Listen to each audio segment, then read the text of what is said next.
Dude, this Freedom Toons parody is brilliant.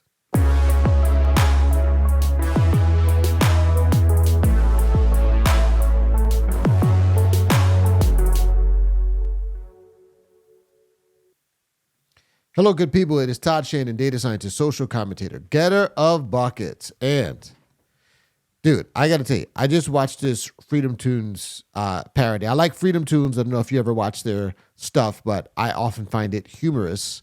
But this one wasn't so much funny as it was brilliant, right? It's only like kind of funny. It's like ironically funny, maybe a little bit. But I think every so often you see a piece of content that really, really captures something really, really spectacular and just right on, just like, man, how did they come up with that? It was so good. So I want to share it with you and react because this is fantastic. And the way that they portray Joe Biden in this, I think is the real brilliant part about it. So let's get this up on the screen here, and let's kind of watch it, and I'll kind of just let it play, and I'll stop it maybe at strategic times, but I'll try to let it play as much as I can. Oh, my first day at the White House? I'm so excited to meet Biden. Look, he might not be what you'd expect. You were very good during your sponge bath. Yay! I can have ice cream, please. Not until after your press conference. Oh, but... We can't have you crashing from your sugar high before you have to speak. Oh, no fail. Mr. President, it's such an honor to meet you. Did I say you could talk to me? Take your seat, you disgusting, degenerate freak. So right off the bat, right, they go like, Joe Biden's whole his pre-dementia, just complete buffoonery is like, it's all an act, right? His mental decline in his old age, like,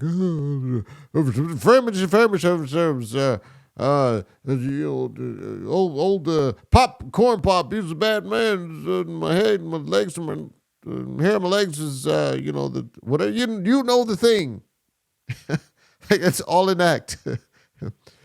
So it's, of course we know that it's not an act, but that's why this is so brilliant. All right, let's listen. What? All right, you bunch of dysgenic invalids. Who's got the plan for overturning state laws that prohibit sex changes for children? Me.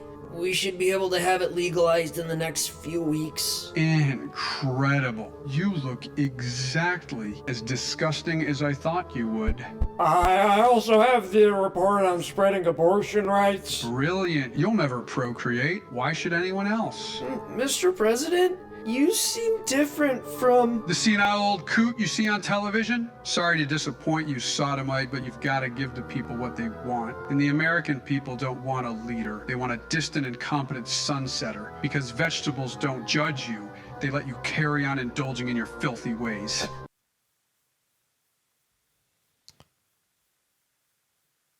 I'm going to tell you, you're probably going to have to watch this a couple of times to really grasp everything that was said there. But just think of how brilliant this is. This is what makes comedy and social commentary that's done in an ironic and comedic way. This is what makes it so powerful, because he is ironically, right, portraying Joe Biden as really like an evil mastermind who only plays dumb. He only plays incompetent, right? But he's actually evil.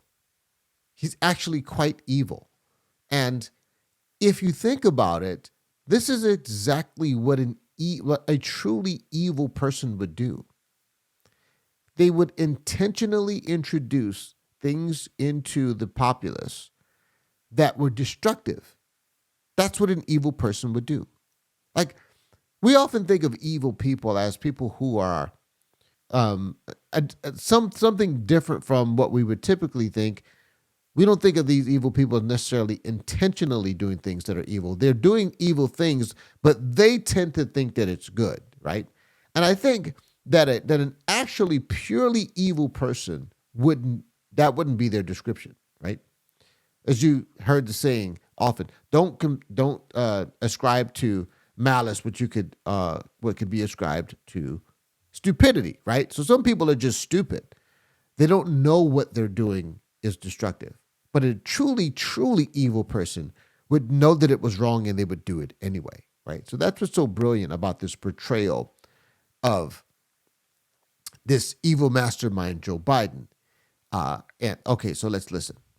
I don't get it. Are you pro-gay, or why are you promoting LGBTQ legislation? Oh, fantastic. I see our DEI hiring quotas include the learning disabled now. Sabotage.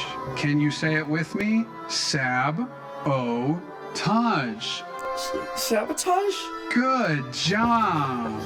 So this is why you're printing trillions? And have pushed us 30 trillion into debt? You fool. You speak of money, of 30 trillion. This country owes a debt not of money, but of blood.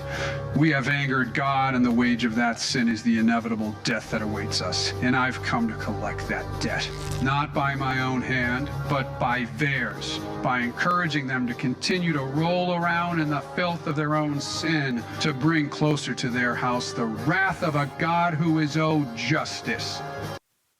Oh, wow, that's amazing. And this is the second part that's brilliant about this, is because, well, this is not a quote from the Bible, but this is something that is often quoted that I think you could say is actually biblical. It says, there's a quote that says, when God wants to judge a nation, he gives them wicked leaders. And the irony is that America, like he said, America doesn't want a leader. America doesn't want someone who's going to lead them to prosperity. America wants a docile imbecile who will affirm all of their vices, who will encourage their idiosyncrasies, who will encourage all of their personal hangups that they don't want to change, right? They want this person to be just competent enough to us to feel like they're a leader, but not actually courageous, don't have the actual attributes of a leader that will confront error, that will confront wickedness, that will confront the things that we are so in love with. You don't want that sort of leader. Interestingly enough, when we read in the Bible, when Israel first asked for a king, God warned them that this person would basically screw things up. And Samuel, who was the judge in Israel, so they had judges before they had kings. Samuel, who was the judge at the time, was distressed that the people had asked for a king because he thought that they didn't like his leadership. And then God said to Samuel, no, they have not rejected you, they've rejected me. And when he installed the first king, who was Saul, King Saul, when he installed that first king, basically, God told Samuel, tell the people, I call heaven and earth to stand as a witness against you today that this is what you asked for. And this person is going to take your stuff. He's going to exploit you. He's going to take your goods. He's going to give it to his friends, blah, blah, blah. And Saul ended up being a not great king. And there ended up being many wicked kings in succession, but, not until David, not until after David, however. David was a righteous king. But the point is that the people asking for a king was basically a manifestation of their moral and spiritual decay. Very, very interesting. Let's listen some more. Don't you see it? We have entire parties, whole movements. Mr. Biden, we have that press conference in 5... Ice cream! Yay! Ice cream! Okay, Mr. Biden, see you then. Whole movements dedicated to the promotion of pure evil. Do you think it's a coincidence that the abortionist, the pornographer, and the groomer all find common cause and aggressively march to protect one another? Okay, this to me was this to me was one of the most profound parts of it. We have and this is what I find so interesting, and I often talk about the church, and particularly the black church, the unwavering support for the Democrat Party when he's saying, and I think this is true, and I know this is not how many supporters and Democrats would see it, but it's actually true. They have entire portions of their party dedicated to the promotion of pure wickedness, pornography. We got people. I remember when The Sound of Freedom, when that movie came out, there were people literally mad that they were exposing the, child, trafficking ring, and that it was being fueled by child porn. People were mad about that. I mean, the mask came all the way off. How perverse and evil are these people that they're upset that innocent children are being protected from this debauchery. But how else do you explain it? I mean, these things are nakedly wicked, and they're still promoting it. They're literally trying to tell you that you're a bad parent because you don't want to chop your daughter's breasts off because she thinks she's a boy. This is weird. And this is such a brilliant. This is their most brilliant, not the funniest, but the most clever one so far. Let's continue. Of course not. The creed of all three is the destruction of innocence, because they've debauched themselves past even mere callousness and into a disfigured spiritual state of pure burning hatred towards anything beautiful, anything that reminds them that there's something in the world aside from their own hideousness. Why are you guys helping him? Oh, because I'm wrong and nothing bad will happen. This is creating a better future. Wav is wav, right? Irony. This is such a good use of creative genius. There you go. I can't stop speaking about this. Notice what he said. And this is quite true. I'm going to bring you in close. The wicked hate anything that reminds them of their hideous disfigurement. They hate everything that is beautiful. And beauty is really beauty points to the holiness of God. And so beauty in our physical world is pointing to that attribute of God, his holiness. His holiness is his beauty. His beauty is his holiness. And this is why the wicked hate the beautiful. They hate the good. This is why our modern art is garbage. It's trash. It's ugly on purpose. Because they hate beautiful things, because it reminds them of their own sin and debauched life. Look, I mean, he's badly motivated, but he's doing a lot for LGBTQ rights and women's issues. But... Oh, stop acting like you have a moral dilemma, Pinko. Pawns don't have values, they have marching orders. Now, if you'll excuse me, I've got a press conference to attend. Press conference time. I queen. Okay, what's next? Here, this is a plan we're putting together to keep the border open. Wow. Wow, profound. Round of applause for Freedom Toons. Round of applause. That was really good. Right at the end, I noticed something that was really interesting where they go, well, yeah, he's evil, but he is doing good things for the LGBTQ community. Faustian bargain.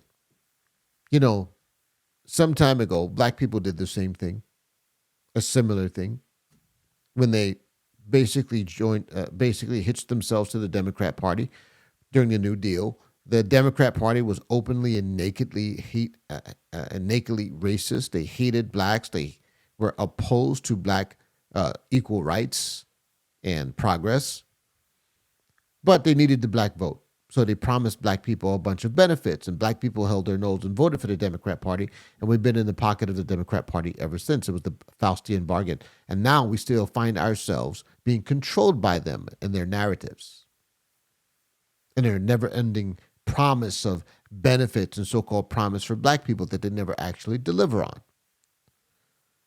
And this is really this is something else where it's another level of brilliance by the writers here of this episode of Freedom Toons, because it shows us that how we can easily be enticed into supporting things that we know are not good in order to receive certain benefits.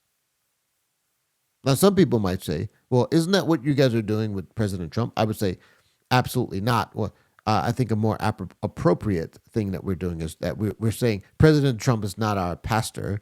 He is our president. And we're not advocating. He's not advocating as a matter of policy things that are evil, even though in his personal life he may not live up to some of the moral standards that we hold in the Christian community.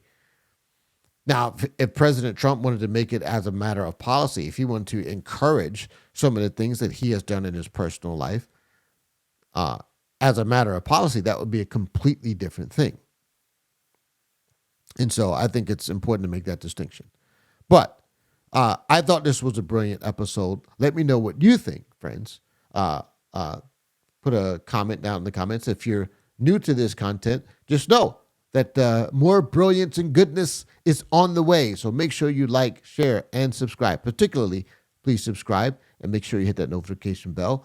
Until next time, friends, God bless you.